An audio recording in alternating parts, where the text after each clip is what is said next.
Enti for makwababa de Likee TV no message send da oba channel so no hit adoma no subscribe no like say drop any latest news content abejebre na so on set me akabi na atie for ye bora ensem ma NDC lawyer ni bi a reply MC Afenyo Markins didi atema ochemu se wadidi ye speaker Bagbin atemono na fi so wafre ahemfofo so omone eye abambai baba Bagbin enkasa no ochemu se entweye kra niema ekọ no eni enyan na yemongdom yentie ensam ne bi.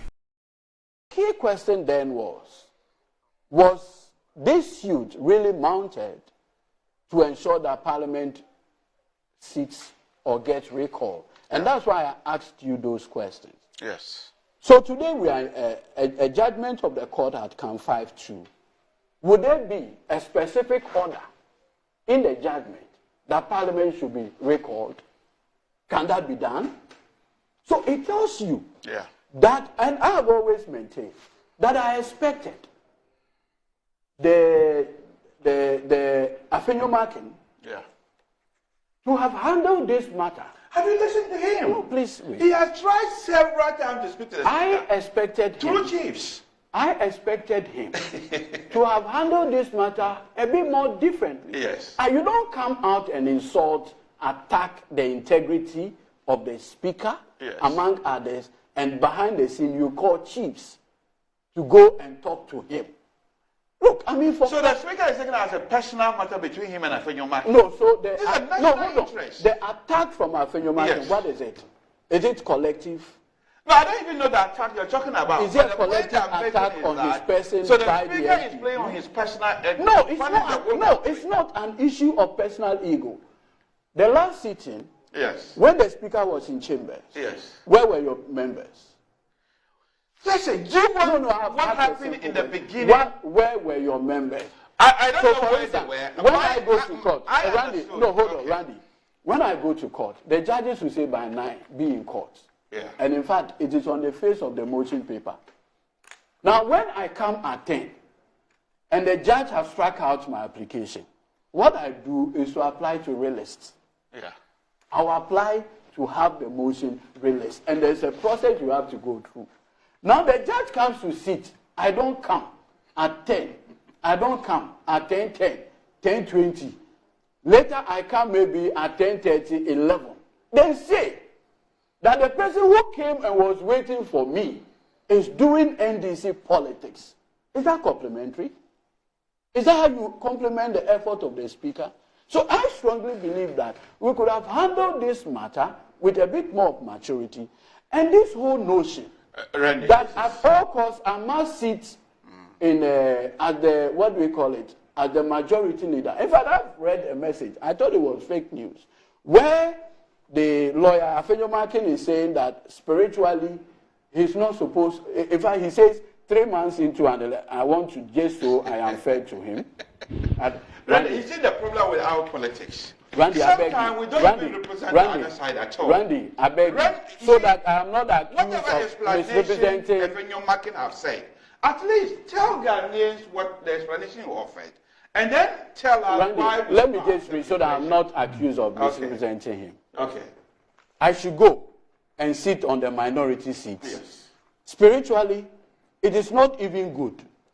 We have 3 weeks to election. I should go and sit on minority. Is that my seat? I won't do it. I will never do it. That is not my, oh God, my rightful place. I should go to the minority side and spiritually make myself a minority and bind my colleague. No, they won't do that. No entity will do that. No, this is graphic online. Listen, don't worry. I heard him directly. I can tell you what he said. I didn't know that he's a spiritualist. I mean, he didn't say this. No, I don't know whether he said it, but I heard him, the version that I heard, that has been played on Joy several times. He says that, look at the beginning of the Parliament. There was a scandal in Parliament. And from what he has heard from his members, if he takes them... The way you're saying is different from this. Yes. They are two separate... But he should also represent... I know he has heard it. I have not heard it. He has heard what you have. There's likely to be He has heard what you are saying. Yes. And you have also heard what he's saying. Yes. But you choose to ignore what he's saying. And No, he chooses to ignore what you're saying. Now, for me, what I heard him say is that if he takes them to Parliament, there's likely to be a fight. Let's go. The Supreme Court. And they want another opportunity for them to sit on their laps as well. The Supreme Court has Nobody is going to. Did it look well when we sit on Egypt? Yes. I, to be fair, Okay. didn't know Yes. that whether majority or minority had spiritual connotation. I don't believe in such spirituality in politics. It's all nonsense. I mean, all this almost everybody who goes for primaries, the one way or another, they have been promised by this spirituality. I mean, the whole idea. In the end, one person wins. Of course, it's a Ghanaian fetish. I don't believe Randy, this one, Randy, I beg you. You know, in the superior minds of the framers of this, in the superior mind of the framers of this constitution. Yes. They never anticipated that the president-elect must have majority in Parliament. They never. Yes. And so you do and not that's why see we are failing. Exactly. We cannot work in a national. Let's go. No, but so Randy, you know when you go to do you speak Tree? No, but so Randy, what are Aquanchireda? You know what Aquanchire is? Direction, spiritual direction. Aquanchire, do you know? Randy, 30 seconds, I beg you. Randy, you know the Nigerian parliament or whatever you call it. They don't have. They have two houses. Yes. But they don't have this sitting arrangement of majority, minority. But how we need to abolish it? Because maybe it's a convention that's no longer working. And you see, for me, what this particular thing, the opportunity for me that it offers, is our capacity to build consensus. Okay. Our capacity. But the convention is that the majority sits to the right side of the state. No, but Randy, even I'm even saying that. No, if it's not working. In the case, because you see, ultimately, it's a conversation. What I don't like is the structure where we virtually box independents and parties beyond the two sides to sit on one side. I mean, but you see, Randy, that's something that we need to find. That defeats even the question of coalition. No, but I think even other Democrats, the caucus. I remember Bernie Sanders have constantly. With the Democrats. I'm saying that I must not be forced. Okay. Oh, to make caucusing is a different thing. Almost every parliament. In fact, even for decision making, it's my choice. Yes. I don't want a permanent. Don't force me. No, it doesn't mean you have to vote alongside. I'm saying that don't force me to permanently be to the left. So you see, so you'll be switching everything. No, I'm saying that I think it's a design of the parliament. Yes. We must just find a way where I think it's just a parliamentary convention. People who are not left or right can feel free and sit where they want to sit. So Randy, can you imagine a situation where the leader of government business says that this is government business for this week? Okay. I need to draw my colleagues on the other side in order to build the necessary consensus to feed in government business. That can always be done. But I think that the new standing orders, one of the things that has influenced the new standing orders has to do with the hang parliament that we have. Yes, I think the so in structuring some of the committees, they used expressions like the party that forms the government. Yes. The party, so irrespective of whether you are the majority so you can be a minority by forming government. Yes, so then there are particular committees that are then restricted to the party that forms the government. So that for even instance, if the party were in opposition, in terms of business and those things. So Randy, for instance, subsidiary legislation committee is done in such a way that the chair should not be part of the people who form government. Yes. Okay. So those same as assurance. Government assurance, because the whole idea is the people who will be holding you to account and all of those things. And then public accounts. So I strongly believe that with respect, this one, the judicial solution may not provide ultimately what we want. If this whole suit is to get parliamentary call, then the judicial solution does not provide the ultimate outcome. Well, Ghanaians can have that in mind. So that becomes a political question. Ghanaians can have that in mind. Is that not a political question? And this is the reason why you must punish the NDC for not putting the national interest ahead. When NDC, 7 December. Who put the national interest ahead? Who did that? I think Randy, the speaker so Randy, far it's is curious. telling us It's that curious. regard. In the conversation of national interest, Yes. NDC MPs are in parliament. Yes. The people who No, boycotted, hold on, please, calm down. The people who boycotted parliament say they are rather the ones doing national interest. What stopped you from coming? Okay. To put your views across in the interest of my station, I think I have to end the show. Randy, curiously, the word parliament is from the French word parler, to yeah. talk. Yes. So come there and ventilate your views. 6. Okay. If you look at 1125. I hope we are not going back to the court to decide this. And we'll spend the rest of the No, don't worry, don't. Okay. So it says, whenever a vacancy occurs in Parliament, the clerk to Parliament shall notify the Electoral Commission in writing within 7 days after the vacancy occurred, and a by-election shall be held within 30 days after the vacancy occurred. Now 6. Notwithstanding clause 5 of this article, a by-election shall not be held within 3 months before the holding of a hearing. Now, if you look at the reasoning of the court in the state, the court, among others, said that that declaration of vacancy has the unintended consequence of denying the people in those constituencies representation. First of all, that's with respect. Perfect. Because the framers of the Constitution itself contemplates 2 scenarios. Scenarios where the events captured under 97(1) happen within 6 months into the election. And in those instances, have a by-election not to deny the people representation. But when the scenarios or the grounds anticipated in 97 happens less than 3 months to the election, the question of the people being denied representation does not, with respect, arise. Because, and you see, His Lordship Justice Kluje had this timeless advice for the adjudicators. And I have always taken that, I don't know whether to say dictum or whatever of Kluje. I'll just read briefly. Professor Kluje. Now, this is what Professor Kluje said. The Republic versus Fast Track High Court, Accra, ex parte Daniels. You will find it in the 2003-204 Supreme Court of Ghana Law Report. And he says, quote, we cannot, under the clock of constitutional interpretation, rewrite the Constitution of Ghana. Even in the area of statutory interpretation, we cannot amend a piece of legislation because we dislike its terms or because we suppose that the lawgiver was mistaken or unwise.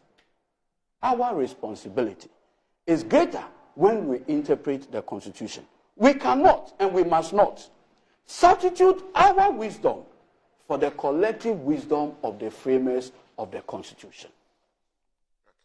Timeless admonition from this eminent jurist, Professor Kluje. He anticipated situations where we wake up one morning and we think that, what the framers of the Constitution did, we don't like it. Or we even think remotely that we are even wiser than them. He says no. The framers anticipate several scenarios. They were not linear in their thinking. They said, look, you may have a situation where the conditions under 97 will happen 6 months before the election. In those circumstances, don't deny the people representation, so have a by-election.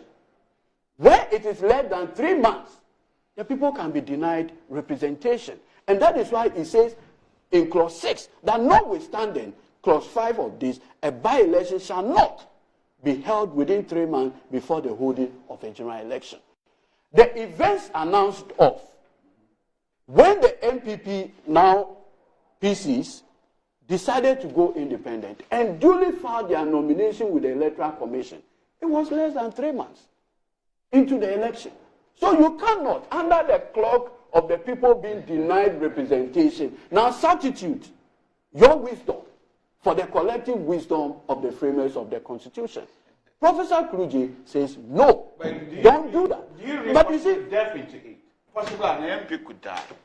That's where I am reading, not where the speaker. No. The by-election can be occasion. No, I understand. Hold on. When Professor Wayo saying so what if the person resigns and communicates? No. When Professor Wayo saying one morning woke up. Yes. And said, look, I am going back to my former party, MPP, which we welcome him. You understand? Immediately he did that. Yes.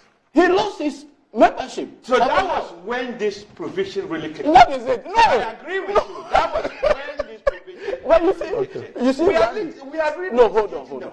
You see, Randy. It's better once we know the verdict. My friend here should have departed, and so that we can now focus on the main one. Randy. But we are not really litigating the same matter. Randy, with the greatest respect to my friend, the MPP constitution, and I strongly believe that the people who framed the MPP constitution were very honest people. I want to believe so. We remain honest people, my friend. Clause 9 of the MPP constitution. We have inherited their honesty. No, I beg you. Okay. At this point, I said we've inherited their honesty. At this point, you and who? Well, I'm an MPP and Randy. I said you and who? Randy, I beg you. Please speak for yourself. Let me read Article 9 of the MPP Constitution. It says, quote, a member of the party who stands as an independent candidate against the officially elected member of that party forfeits, in fact, it uses the word, automatically forfeits his or her membership of the party. This is not something that requires a ceremony. Okay. But were you following my argument? No, hold on.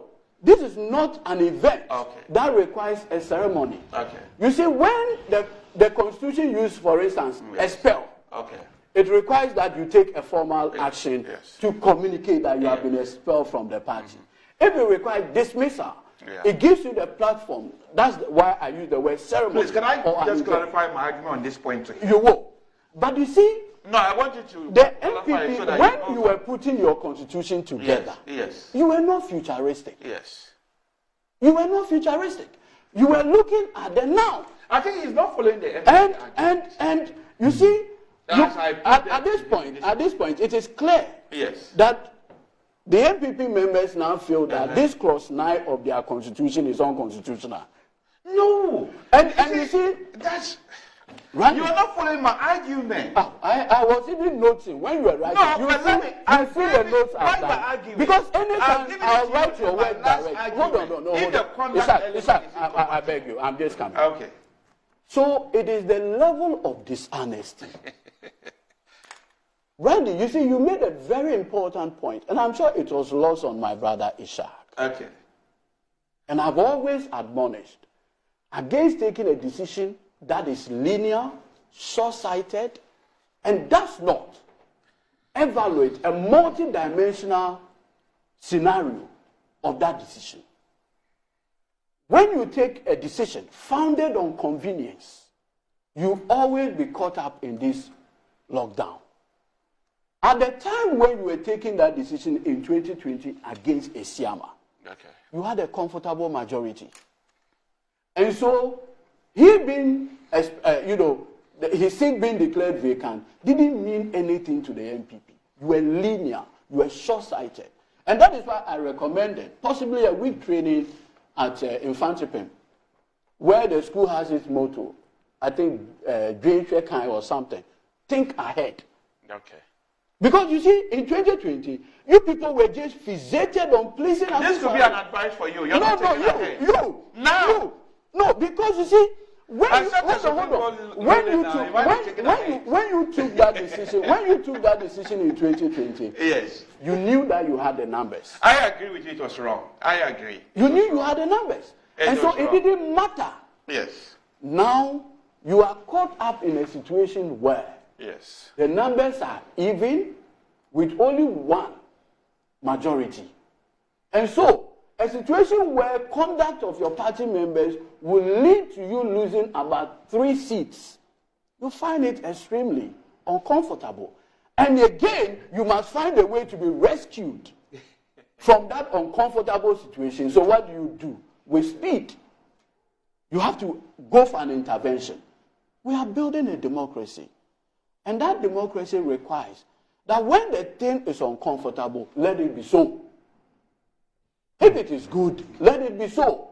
So that tomorrow it becomes a learning curve for others. Now it looks like, with the benefit of hindsight, the MPP had proven that Okwe was wrong. He was wrong. And that he was so short-sighted. Well, in I his don't know about decision. short-sightedness, but he was wrong. In his decision. And that is what you people have today proven.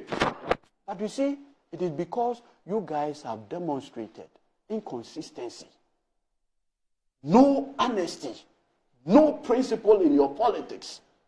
As far as NPP is concerned, everything must be at their will. What kind of people are you? No, Ishak, what kind of people are you? In this life, there's a reason why a man must face the consequence of his action. Okay. You people are never responsible. So just for the benefit of our viewers, there is also a development as far as elections are concerned, the presidential elections. So we're told that the candidate for the GFP is actually something Ajiman. Okay. The one who replaced the... Is it Apia? Yes. Roman father. Yeah, Roman father. That the Electoral Commission has disqualified him on the basis of some errors on his... but the balloting remains the same, unchanged. Okay. He will have the same positions. But Randy, I'll tell you something. You see, I am not surprised seeing this. You know why, Randy? No. The day when I saw the letter from the Electoral Commission, basically saying that they should halt the printing, that notice, I knew that we're done the printing of the ballot for Ashanti region, out of 47, left with only 3 constituencies. Even those 3, it was just to do the codes. Okay.